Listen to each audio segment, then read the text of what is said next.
But I kind of wanted to go back to maybe something that you said about the mental health system, wishing it could be better. Like, what ways do you think the mental health system can be better? So I think for one, when we talk about access, so access could mean a number of different things. So access for some people could be, do I have transportation? Like, and then if the answer to that question is no, then it's like, well, how do I get to my therapy appointments? Am I taking the bus? Am I taking an Uber? Am I driving a friend's car or my car? And then it's like, well, how much does that cost? Can I afford it? Right? So access in that simple term, but access can also mean around the affordability, right? So it's like, if I do have insurance, can I afford the $25 payment that it's going to be once a week or every other week? Because for some people, $25 is not a lot of money, but for others, $25 a week is a ton of money.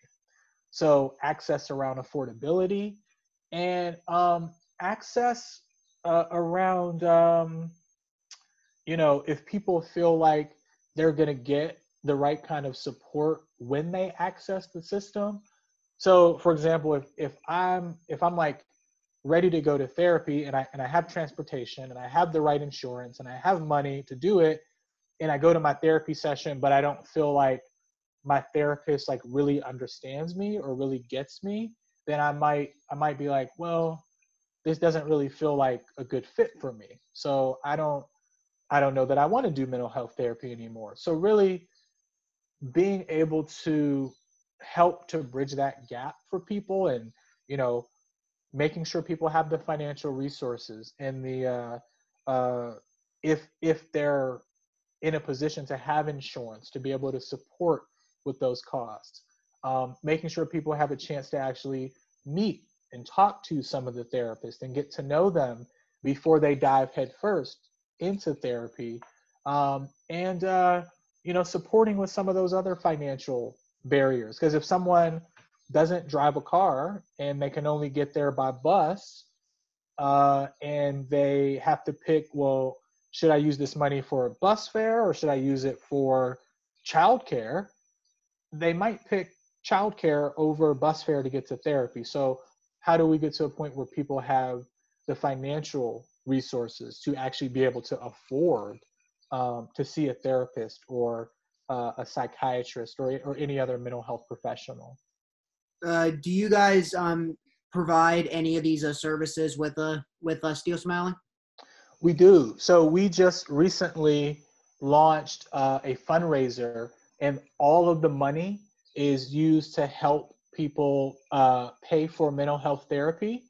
And sometimes we have people that say like, hey, I need help, getting there. So a bus pass would be nice, or, I have another emergency financial need that's like negatively impacting my mental health. So if someone's on the verge of getting like kicked out of their apartment or their home because they don't have enough money to pay their rent or their mortgage, then we try to access some emergency financial support, because although that's not therapy, we know that if you're worried about getting kicked out, that can, kind of play negatively on your mental health. But we have a pot of money, of funding available. So if someone says, hey, I want to see a therapist, but I can't afford the co-pays with my insurance, or I just don't have insurance, then we have funding to be able to say, you know what, we'll work to get you connected with the therapist, and whenever you have to make that payment, just let us know and we'll pay that mental health professional for you. Because the last thing we want is people worrying about how they're going to pay for it, and we don't want that to stop them from getting therapy. Okay. So what are ways that you guys like promote the importance of mental health around the Pittsburgh community? So we do a number of different things. We do what's called a digital mental health and wellness sessions, and also digital mental health and healing sessions. So we're actually having one tomorrow evening at 7 p.m. on our, it'll be broadcast live on our Facebook page.